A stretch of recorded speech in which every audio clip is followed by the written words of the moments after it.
This presentation is on information relating f, f prime, and f double prime.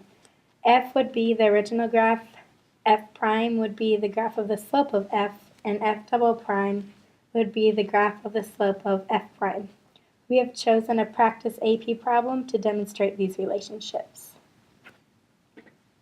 Let f be the continuous function defined on the interval -4 to 3 whose graph consisting of 3 line segments in a semicircle centered at the origin is given here. Let g be the function given by g of x equals the integral from 1 to x of f of t dt.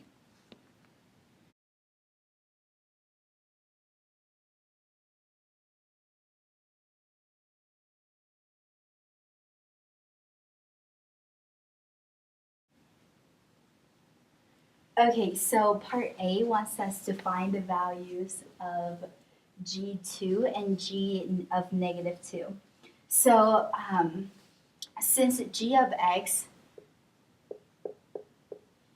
is the integral from 1 to x of f of t dt, we know that the graph of f here is g prime of x, or the derivative of g.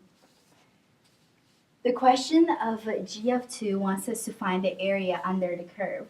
So to find g of 2, we would need to plug in 2 in place of x in the integral. So g of 2 will be the integral from 1 to 2 of f of t dt.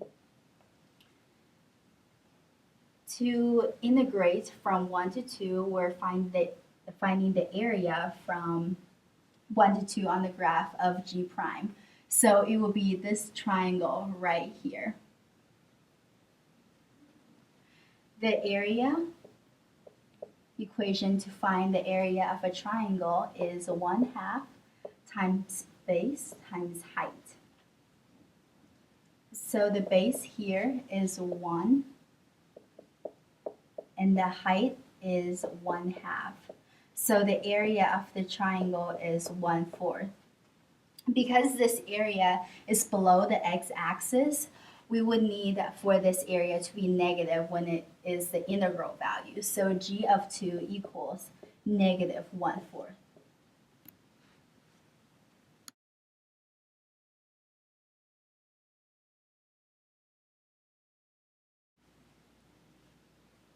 Okay, so now we have to find g of -2. So we're going to start by doing the same thing. We're going to plug in -2 in place of x. So the integral would be the integral from 1 to -2 of f of t dt. And since if -2 is lower than 1, we want to have the lower number as the lower limit of integration. So we're going to switch the limits of integration here. We're going to have the integral from -2 to 1 of f of t dt. And what this integral tells us is that we need to find the area from -2 to 1 under the curve of f. So it is this area here and this semicircle here. We have a triangle and a semicircle here. So to find the integral value, we will need to subtract what is under the curve, which is the semicircle here, from what is above the curve, which is the triangle here. So to find the area of the semicircle, the formula is area equals 1/2 pi r squared. So plugging in a radius of 1 here on the semicircle, we get pi over 2 for the area of the semicircle, and I'll mark it here. So the next thing we have to do is find the area of the triangle, which is above the curve, and that is the same formula, 1/2 times base times height, and plugging in a base of 1 and a height of 3 into the formula, we get 3 over 2 for the area of the triangle. So to subtract the area of the semicircle from the triangle, we get 3 halves minus pi over 2, which is equals to 3 minus pi over 2, excuse me. So this will be the value of this integral right here, the integral from -2 to 1. But don't forget that in the beginning, we did switch our limits of integration. So the answer here, 3 minus pi over 2, is actually opposite of our final answer. So we want to multiply this by -1 to switch signs. So we have -1 times 3 minus pi over 2, and we get -3 plus pi over 2. And that will be our answer for the integral from 1 to -2 of f of t dt, which is also g of -2.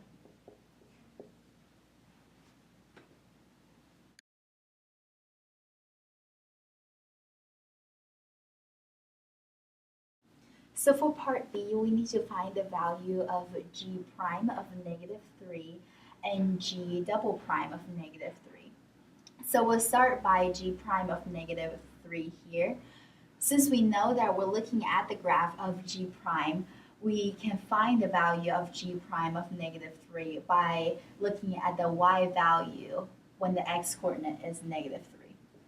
So the point here is -3, 2. So g prime of -3 equals 2. G double prime of -3 means the slope of the graph of g prime at -3. So to find that, we would need to find the slope of this line segment here. Because the slope of a line is constant, we can pick any 2 points on the line to determine the slope. So the 2 points that we know for sure is -4, 1, and -2, 3. So plugging in those 2 points into the slope formula that I have here, we have 3 minus -4 over -2. Oh, excuse me, 3 minus 1 over -2 minus -4.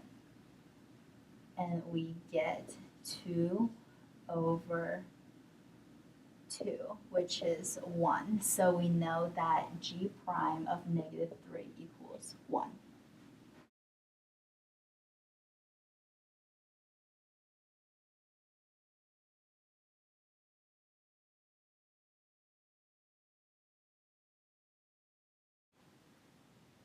Okay, so part C wants us to find the x-coordinate of each point at which the graph of G has a horizontal tangent line.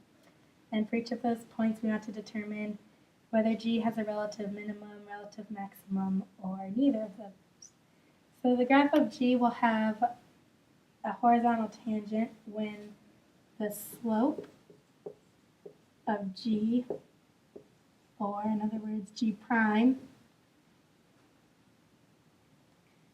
is going to equal to 0.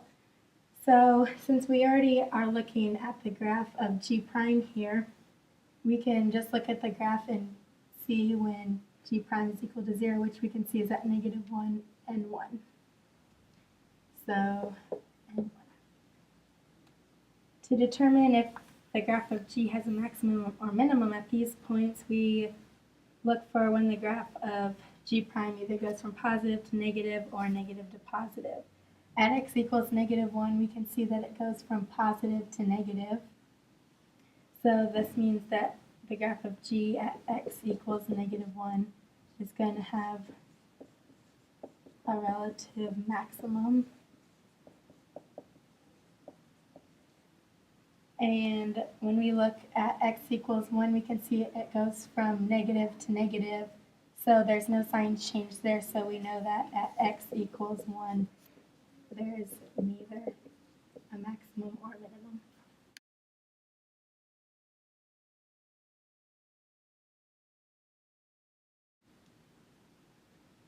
Okay, so part D is asking us to find on the integral from -4 to 3, find all values of x for which the graph of g has a point of inflection. So the graph of g has a point of inflection whenever the graph of g prime of x changes from increasing to decreasing or decreasing to increasing. We're going to see by looking at the graph that this happens at x equals -2 because it goes from increasing to decreasing, x equals 0 because it goes from decreasing to increasing, and x equals 1 because it's going from increasing to decreasing. Therefore, the graph of g has points of inflection at x equals -2, x equals 0, and x equals 1. The endpoints here cannot be considered points of inflections because we don't know for sure that g prime goes from increasing to decreasing or decreasing increasing at these points because we don't know what happens on either side of the graph.